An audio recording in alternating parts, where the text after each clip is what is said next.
apakah Paul ini berkeluarga negaraan Jerman?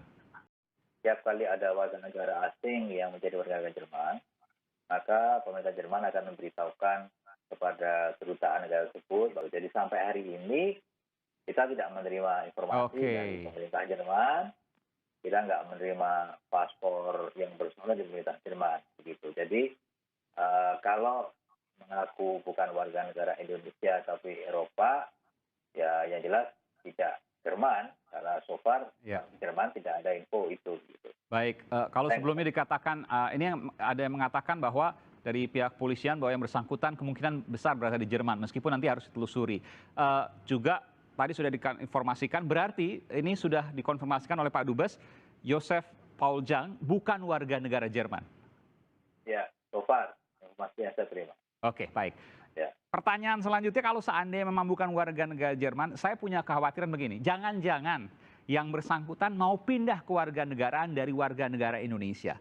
Lalu kemudian mencari perhatian untuk kemudian bisa mencari suaka, karena ia bisa sengaja membuat video itu untuk kemudian nanti ia tunjukkan kepada otoritas pemerintah di Jerman misalnya, bahwa saya terancam ketika saya kembali ke negara saya di Indonesia, maka saya akan dipenjara. Sehingga saya perlu suaka dari negara Anda. Maka kabulkanlah kewarganegaraan saya untuk kemudian menjadi warga negara Jerman. Mungkinkah seperti itu? Ada kasus itu, Mas Eman. Ini modus. Sudah ada beberapa dari kita yang mengajukan political asylum dengan alasan Indonesia itu bukan demokratis, kita tidak menghargai kemerdekaan berpendapat, ada segala macam argumentasi gitu. Tapi kan pemerintah Jerman kan ada kedutaan di Jakarta, mereka akan tahu kondisi Indonesia seperti apa. Tapi modus itu salah satu modusnya, dan itu modus biasa dalam umum. Orang-orang lain yang ingin mencari suaka politik itu mudahnya seperti itu. Tapi itu modus, Mas, benar, Mas. Oke, jadi kalau seandainya semakin terancam si Paul Jang ini, maka semakin mungkin dia untuk bisa pindah ke warga negaraan. Kurang lebih begitu ya, Pak Dubes ya?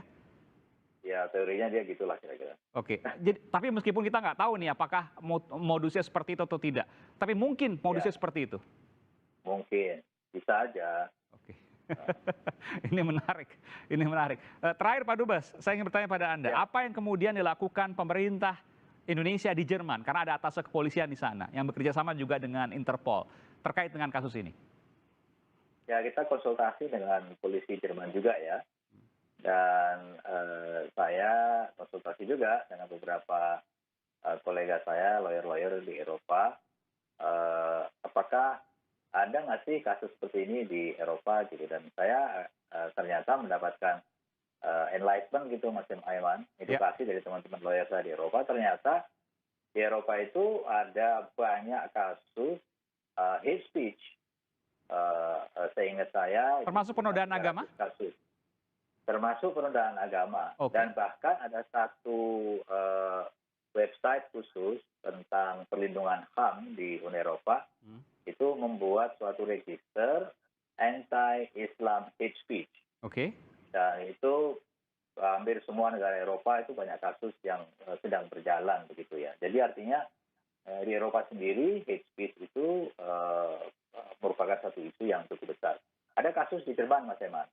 Warga negara Jerman putih menghina agama Nasrani, jadi proses, dihukum gitu. Jadi artinya hate speech itu tidak hanya terhadap Muslim, tapi juga terhadap Nasrani atau agama-agama yang lain. Begitu. Jadi ujaran kebencian terkait SARA juga diproses, ada deliknya di Jerman dan diproses hukum? Ya, di Jerman, khusus Jerman ada, di dalam KUHP Jerman ada, dan di across Europe itu ada aturannya. Dan pengadilannya itu ada pengadilan nasional di tiap-tiap provinsi atau pengadilan federal, atau bahkan juga pengadilan HAM di tingkat Uni Eropa. Jadi artinya ini suatu hal yang penting ya di Eropa, Mas Eman, karena Eropa menghadapi gelombang ekstrem kanan, ya kan, gelombang anti imigrasi, gelombang anti Islam, gelombang anti Muslim. Jadi perhatian terhadap hate speech ini menjadi semakin tinggi di kalangan pemerintah di seluruh Eropa. Berarti kalau seandainya tidak diproses di Indonesia, bisa diproses di Jerman dengan hukum Jerman dong, Pak Dubes? Ya, Paul Zhang ini. Jurisprudensinya kan mengatakan bisa. Oke. Jadi dia harusnya terkait dengan hal ini, kanan kena, kiri kena begitu ya? Di mana-mana pun dia bisa diproses terkait ini. Ya, karena hukumnya mengatakan demikian gitu. Oke.